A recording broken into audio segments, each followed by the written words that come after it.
Salut tout le monde, aujourd'hui je reçois une entrepreneuse à impact. Elle a créé sa propre marque de mode Zeta à seulement 24 ans.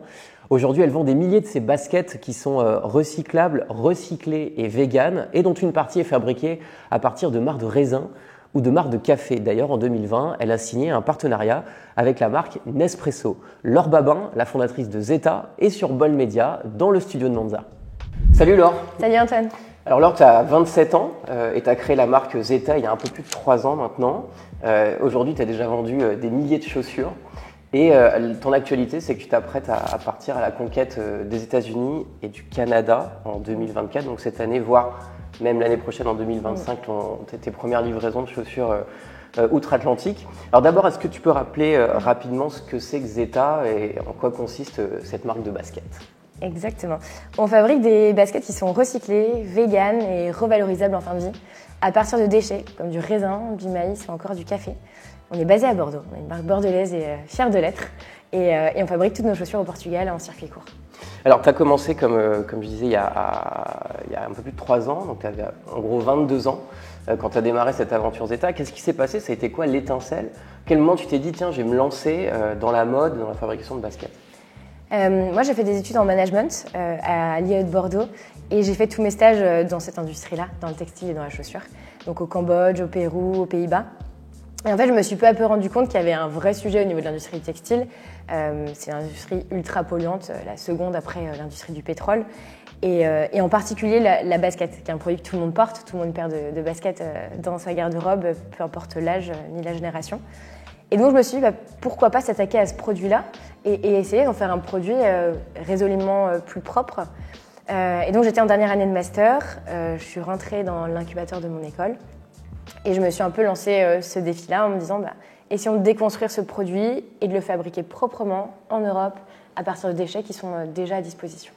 Alors là voilà, cette basket, elle est là. Quand tu dis on la produit en Europe, c'est où et avec quel type de matériaux? Qu'est-ce que je tiens dans les mains là? Est-ce que je tiens du caoutchouc? Je tiens quoi? Ce modèle que tu as entre les mains, c'est le premier modèle qu'on a lancé. Donc c'est la basket Alpha qui est fabriquée à partir de marcs de raisin. Okay. Donc tous les matériaux proviennent de fournisseurs en Europe qu'on essaie de sélectionner au plus proche de l'usine de fabrication, qui elle est dans le nord du Portugal, à côté de Porto. C'est une usine qui a 30 ans d'expérience dans la chaussure et qui assemble encore les chaussures à la main avec très peu de machines.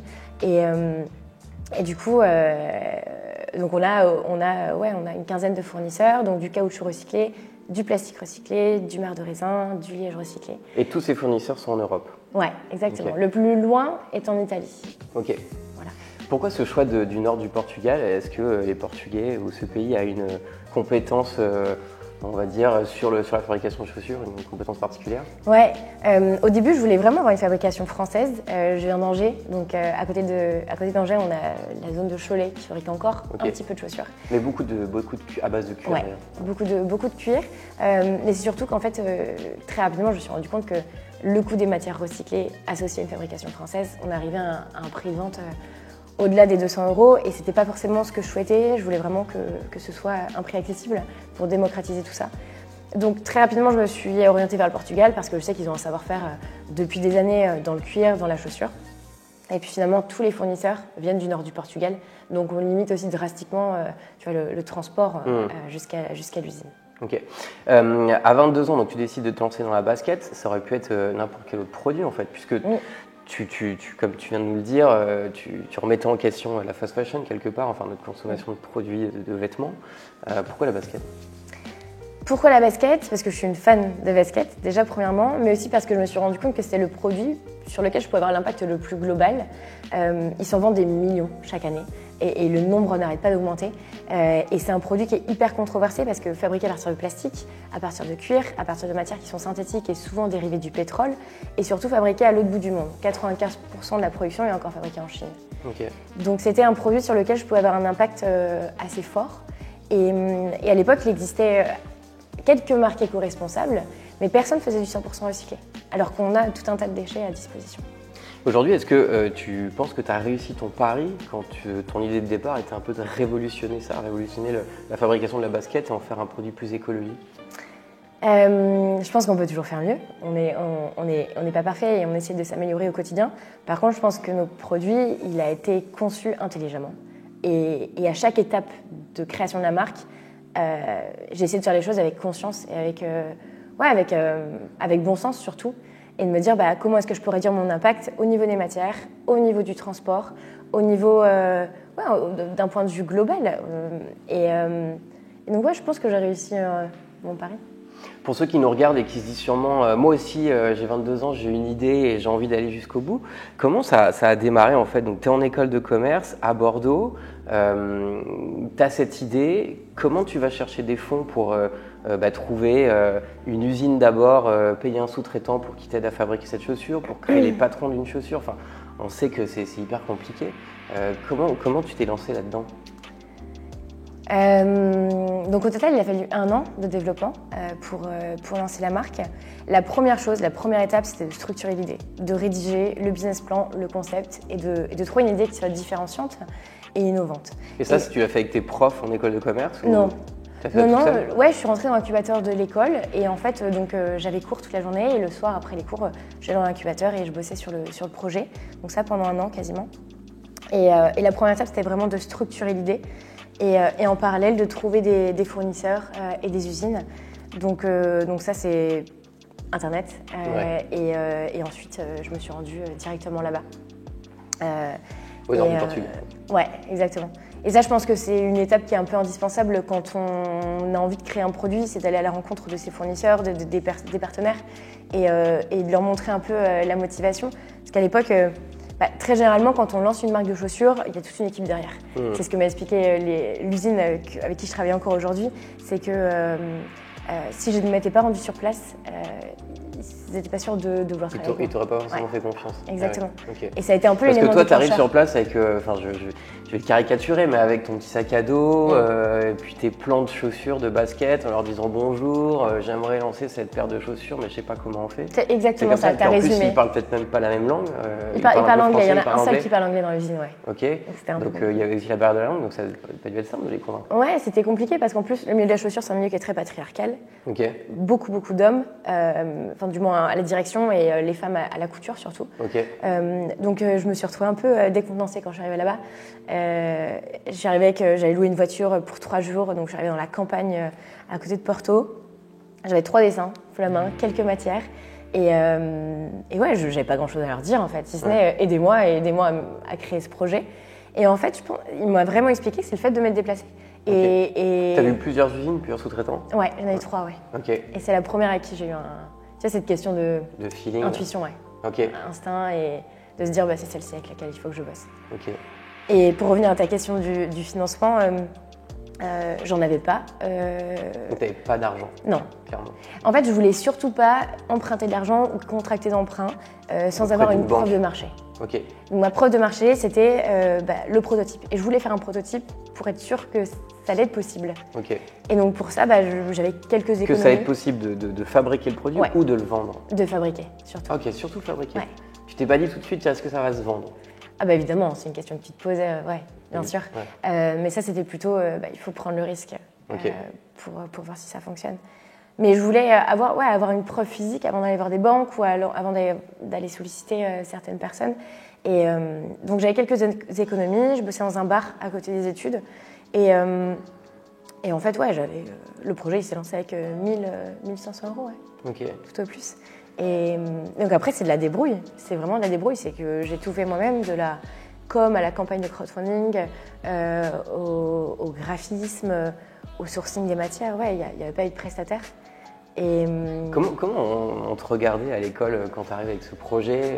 Tu te lances toute seule, t'as pas de sous, t'as pas de moyens.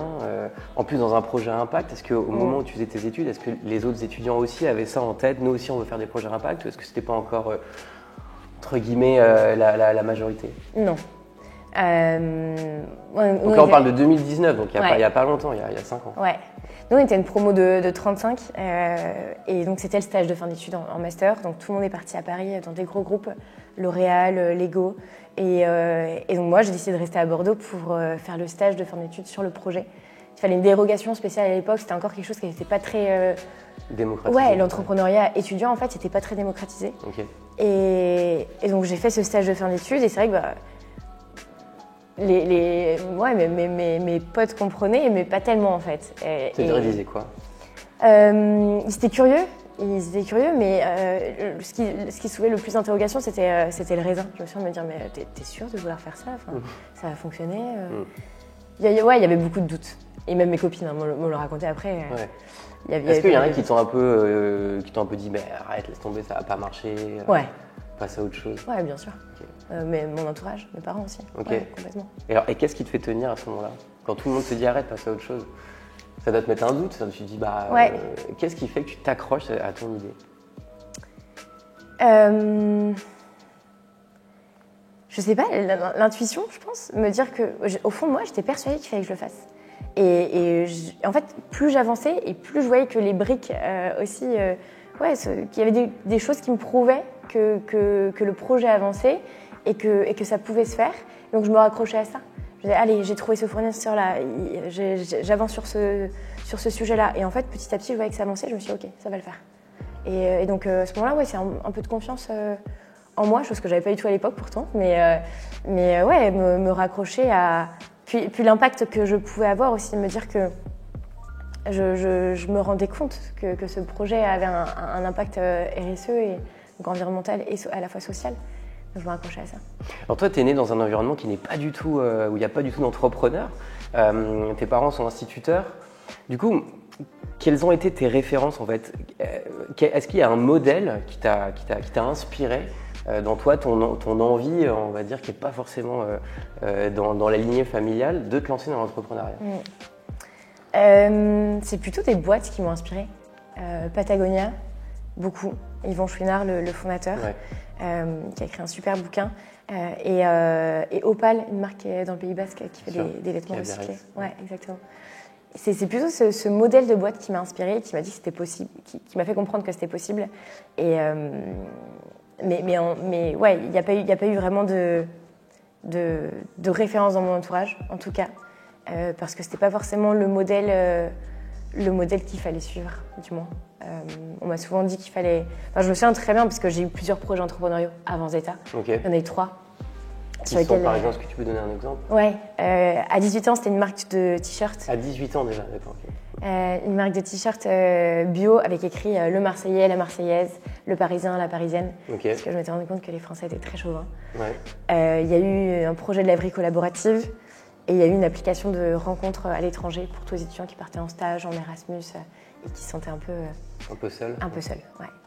Et ça, t'es pas allé au bout? Non. Parce que pas envie ou c'était trop tôt? C'était dur, j'ai l'impression de ne pas avoir les compétences nécessaires. Peut-être que ça faisait pas sens aussi pour moi. Et donc à chaque fois j'abandonnais. Et je me souviens très bien quand j'ai raconté cet énième projet à mes potes et à ma famille, mon père m'a dit mais attends, termine tes études, trouve un CDI, il va falloir de l'argent pour ça, donc essaie d'économiser et ensuite tu te lanceras. Et ce qui est en effet un peu le parcours classique parce que souvent on voit des personnes qui ont un super job, qui ont un réseau et qui ont de l'argent et qui se lancent à ce moment-là. Mmh. Et je voulais pas de ça. Je voulais pas de salariat et je sentais que c'était pas la voie qui était pour moi. Et du coup, pour te lancer, tu fais appel à un peu tout le monde via le financement participatif, via ces plateformes comme Ulule. Et c'est ça finalement qui démarre l'aventure Zeta, c'est que tu arrives à lever, je crois, autour de 300 000 euros avec du financement participatif, donc avec l'argent un peu de tout le monde. Dans le sens où j'avais pas de financement de mon côté, pour moi c'était un peu inévitable de passer par Ulule, de passer par du crowdfunding. Ça me permettait à la fois d'avoir de la visibilité et à la fois d'obtenir une première avance en trésorerie pour lancer la production. Parce qu'on parle quand même de plusieurs milliers d'euros quand il faut lancer la production, plus ensuite acquérir un stock. Quand on fait du produit, il faut avoir pas mal d'argent. Et donc c'est un peu apparu comme une évidence. Donc j'ai construit ma campagne pendant 6 mois, j'ai réalisé la vidéo un peu avec les moyens du bord et elle s'est lancée le 7 septembre 2020. Je me souviens très bien, j'étais chez mes parents à la campagne à ce moment-là. Coup de pression là. Ouais, coup de pression et surtout, j'ai pas trop compris ce qui se passait parce que dans mes prévisions, il fallait que j'atteigne 100 paires pour valider la campagne, pour lancer la prod. Ce qui faisait combien? En chiffres? Ouais, en termes d'argent. 10 000 euros à peu près. Ok. Ouais. Donc ça va beaucoup plus loin que ce que tu imaginais. Ouais. Et la première journée, fin de la première journée, on atteint 300. Fin de la première journée. Ouais. Donc tu mets ça sur Ulule le 7 septembre, et le 7 septembre au soir, tu récoltes 300 000 euros. J'ai actualisé et en fait, ça faisait que de grandir. C'était assez dingue et je ne comprenais pas à ce moment-là. Il y avait eu un article de presse et ensuite s'en sont suivis pas mal. J'ai eu la chance que la presse relaie beaucoup le projet et c'est ce qui a fait levier vraiment au niveau de la campagne. Et LinkedIn a beaucoup fonctionné aussi dans mon cas, alors que c'était pas du tout quelque chose que j'avais anticipé dans la stratégie. Et finalement, ça a super bien fonctionné. Et là, tu te dis quoi alors? Tu te dis forcément c'est un produit qui va fonctionner? À ce moment-là, je flippe un peu. Je flippe parce que c'est pas du tout ce que j'avais annoncé à l'usine. Alors eux sont enchantés, mais c'est au mois de septembre. On rentre dans la période la plus chargée pour eux, qui est, pour décembre, ils commencent déjà à produire en septembre, pour la période de Noël. Et donc forcément, ils sont un peu aussi inquiets en se disant mais comment est-ce qu'on va faire pour produire? Et donc on arrive à la fin des 30 jours à 2700 paires produites. Et du coup, voilà, c'est toute une remise en question. Des choses qu'il faut anticiper, que je n'avais pas forcément anticipées. La production, le stock, le site internet, la communication, en sachant que je suis toujours toute seule à ce moment-là, à tout gérer de front. Donc c'est une période qui est très chargée. Et cette partie donc en fait, du financement participatif te permet en tout cas de ne pas aller chercher des banques et donc de rester indépendante dans ton entreprise. Ça, je crois que c'est important, ce que tu me disais quand on s'est parlé un petit peu avant, que toi, tu avais vraiment envie d'être indépendante et libre de tout engagement financier avec d'autres partenaires. Ouais, et c'est aussi la raison pour laquelle j'ai pas voulu m'associer au début. C'est que j'avais vraiment envie levé de fonds. Ouais. T'as pas voulu t'associer, t'as pas fait appel à des business angels. Exactement, ou à des fonds, ouais, exactement. Ou à des fonds. Le but, c'est, je voulais vraiment rester indépendante, autant dans la prise de décision que financièrement, et le plus longtemps possible, parce que c'est aussi une façon de prouver que c'est possible de lancer une boîte à partir de zéro avec quelques milliers d'euros, et qu'il n'y a pas forcément besoin d'être accompagné par des fonds derrière. Et donc on a réussi à tenir comme ça pendant 2 ans, de façon organique, donc, et avec très très peu de dépenses marketing, c'est assez incroyable. Et donc c'est uniquement cette année où on a dû faire appel à des banques. Okay. Donc on a souscrit un emprunt pour financer une boutique. Ok. Première boutique à Bordeaux qui est arrivée l'année dernière, en 2023. Ouais. Est-ce que tu as aussi dû forcément embaucher? Ça aussi, c'est des dépenses? Ouais, l'équipe est arrivée un peu tardivement. J'aurais dû, et c'est l'erreur que j'ai faite, au post-campagne, donc sortie cette période de financement participatif. Ouais, exactement, de crowdfunding. J'aurais dû me poser, me dire, ok, donc là on a le financement nécessaire, quelles sont les prochaines étapes et de quoi j'ai réellement besoin. Et en fait, à ce moment-là, je ne me suis pas posé la question et j'aurais dû déjà constituer une équipe. Je suis restée quasiment 6 mois uniquement avec une alternante à tout mener de front. Et ensuite, seulement l'équipe s'est agrandie. Et donc, ça a été une période hyper intense. Et à ce moment-là, on aurait dû, je pense, être 3, 4, 5, quoi. Et donc, l'équipe s'est réellement construite au bout de 2 ans. Et aujourd'hui, on est 9. Est-ce que tu penses qu'on peut s'en sortir, créer une entreprise comme la tienne, même passer à l'échelle, sans lever de fonds? Ce sujet, c'est une question que je me pose tous les jours. Ouais. Ça dépend, je pense, de là où tu as envie d'emmener la boîte aussi, de l'ambition et des différents sujets. Quand tu fais du produit, c'est très compliqué parce que ça demande du stock, ça demande des coûts en développement, de prototypage. Et donc forcément, il y a besoin d'argent. C'est un peu inévitable. Et quand tu as des projets d'export ou des projets qui demandent pas mal d'investissement, ça me paraît compliqué. Et d'autant plus avec la concurrence qui arrive. On n'en avait pas quasiment il y a 3 ans. C'est qui tes concurrents? Il y en a beaucoup. Pas mal en France, pas mal en Donc ils font aussi des baskets recyclées, vegan, etc. Exactement. En tout cas, je vois une marque se créer tous les mois, toutes les 3 semaines, 1 mois. Parce que beaucoup soit sentent le filon, sentent qu'il y a du business à faire, soit ont envie de se lancer tout simplement, mais c'est chouette. Ça montre qu'il y a de la demande et ça montre que plus on est d'acteurs aussi, plus on va pouvoir changer les choses. Mais pour nous, ça fait un peu mal, ouais. Ok. Est-ce que tu vas devoir lever des fonds à l'avenir? Le plus tard possible. On va essayer de trouver des financements ailleurs, avec la BPI, avec la région, et essayer de s'en sortir comme ça. Peut-être qu'un jour, ce sera inévitable, mais en tout cas, pour l'instant, on essaie de repousser ce moment. Ouais. Inévitable, on sent vraiment que tu n'as pas envie parce qu'en fait, tu as peur de perdre du pouvoir sur ton entreprise, c'est ça? Ouais. Oui, puis il y a une certaine fierté aussi, de se dire j'ai réussi à à créer, à avoir une croissance pérenne sur 3 ans sans lever de fonds en étant autofinancé. J'aimerais aussi qu'on parle d'impact ensemble parce que bon, c'est l'idée de ton produit. Donc effectivement, il est recyclé, il est recyclable, il est vegan. On a souvent cette contradiction, alors quand on est entrepreneur comme toi, de dire bon pour limiter le réchauffement climatique ou le dérèglement climatique, il y a la sobriété, c'est important de consommer moins. Mais toi, tu dois vendre des baskets. Donc comment tu fais pour avoir cette idée en tête de sobriété, de consommer moins, de dire aux gens qu'il faut consommer moins, mais moi j'ai quand même besoin de vendre des baskets. Comment tu deals avec ça? Je suis partie du principe que la chaussure, c'est un réel besoin. On aura toujours besoin de se chausser. Peu importe... on aura toujours besoin de se chausser et donc autant le faire bien et autant faire les choses du mieux possible. Donc à partir de ce moment-là, j'essaie de concevoir un produit qui soit le plus écologique et qui ait l'impact le plus faible possible. Donc uniquement des matières recyclées, limiter le transport au maximum au niveau des fournisseurs et des usines et essayer de penser les choses intelligemment. Aujourd'hui, on réalise l'impact carbone de nos chaussures pour essayer de s'améliorer toujours plus. On a vu que ce qui pêchait, évidemment, c'est le transport du Portugal jusqu'à la France. Okay. Donc on essaie de se dire, est-ce qu'on ne pourrait pas transporter nos chaussures par train ou par voilier? Tu vois, c'est des sujets, c'est des perpétuels remises en question pour se dire comment est-ce que je peux faire toujours mieux. Et c'est pour ça aujourd'hui que tu vends qu'en Europe. Tu ne veux pas vendre encore de chaussures ailleurs parce que forcément ça nécessite de l'avion pour aller aux États-Unis par exemple, etc. Ça. Ouais, exactement. Pendant la campagne, j'avais laissé ouvert la campagne au monde entier. Parce que je ne me doutais absolument pas qu'on allait recevoir des commandes ailleurs. Et en fait, on a reçu des commandes aux États-Unis, en Australie, à Hong Kong. Et en fait... Des commandes que tu as refusées alors? Non, que j'ai acceptées, parce que en fait, je ne me suis pas forcément posé la question. Okay. Quand on voit des commandes aussi loin, forcément, tu trouves ça incroyable. Ouais. Puis après, tu te poses une autre question. Tu te dis, mais en fait, mon produit, je l'ai pensé à un circuit court. Je fais gaffe à tout sur la chaîne de production. Par contre, je vais aller l'envoyer en avion à l'autre bout du monde et peut-être qu'il va y avoir des échanges, donc il va y avoir 2-3 transports aériens. Ça ne fait pas de sens. Et donc on a décidé de fermer les expéditions aériennes au lancement du site internet. Donc tu avais toujours des consommateurs étrangers qui commandaient via ton site? Non, pas qui commandaient, mais qui se rendaient sur le site et ensuite qui ne pouvaient pas commander. Ok. Donc assez frustrant. Donc c'est ça, tu t'es bloqué du chiffre d'affaires. Enfin, tu as décidé de te bloquer du chiffre d'affaires. Et aujourd'hui encore, on sait qu'on se ferme à une partie de CA assez important parce qu'on se rend compte du trafic qui provient de Chine ou de États-Unis, Canada. Donc c'est un vrai sujet. Et donc ça, tu le fais vraiment juste pour respecter les valeurs, quoi. Ouais. Je trouve ça complètement idiot, tu vois.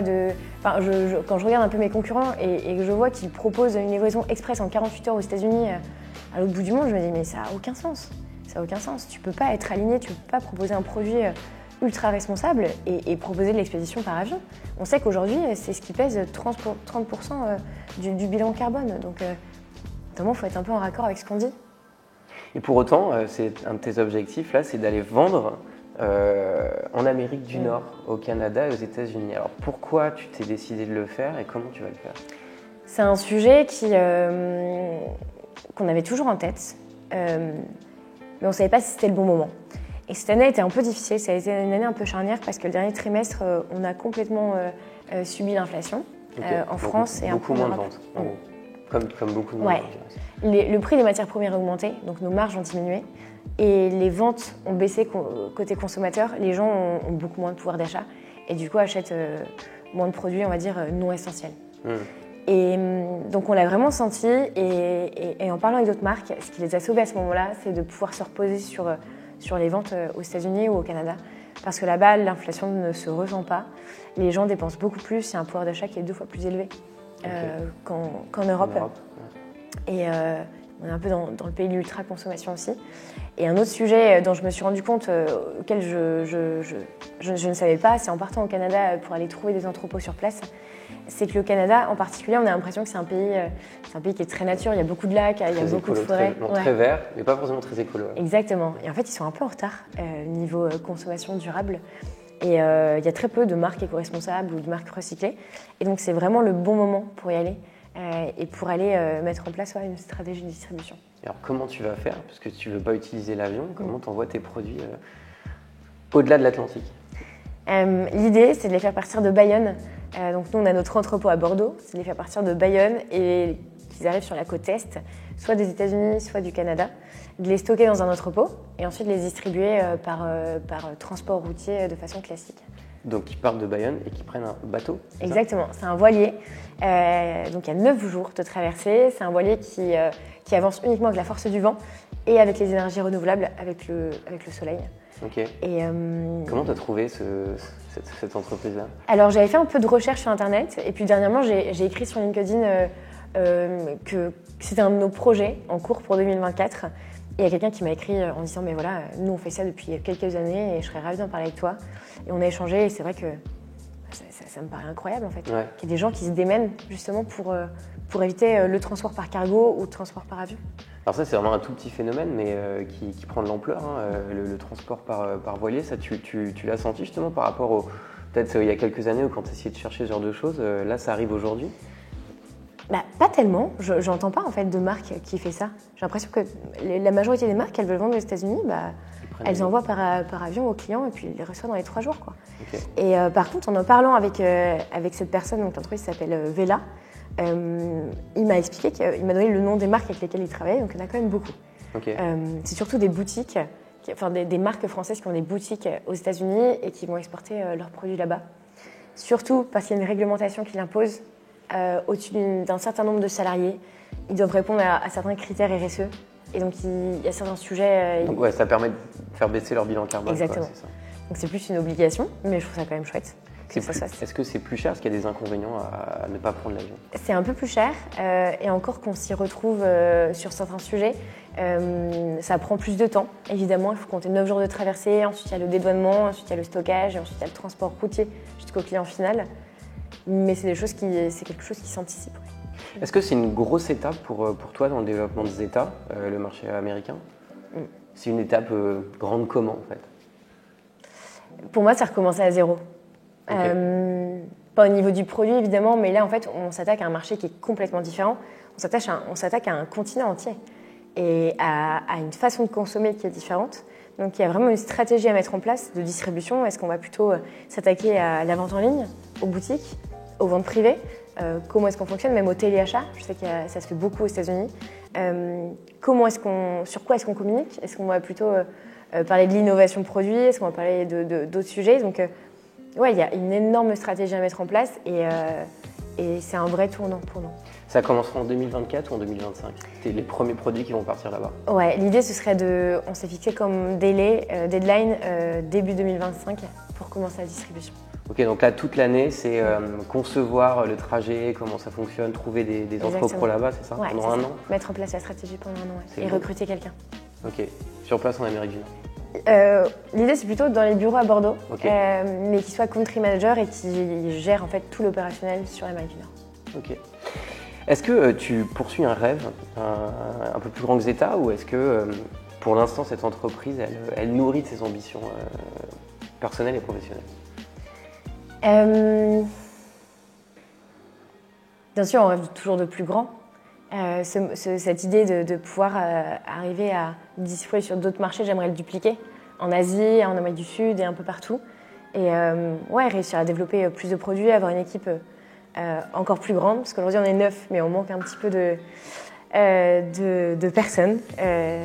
Tu recrutes, ça veut dire? Ouais, on recrute selon ce qu'on peut aussi, parce que ça coûte cher de recruter. Mais ouais, j'aimerais que Zeta soit encore plus grande, en voir toujours plus dans la rue et réussir à prendre des parts de marché au plus gros surtout. Je pense que l'objectif sera atteint une fois il y aura plus de Zeta dans la rue que d'Adidas ou de Nike. Ouais.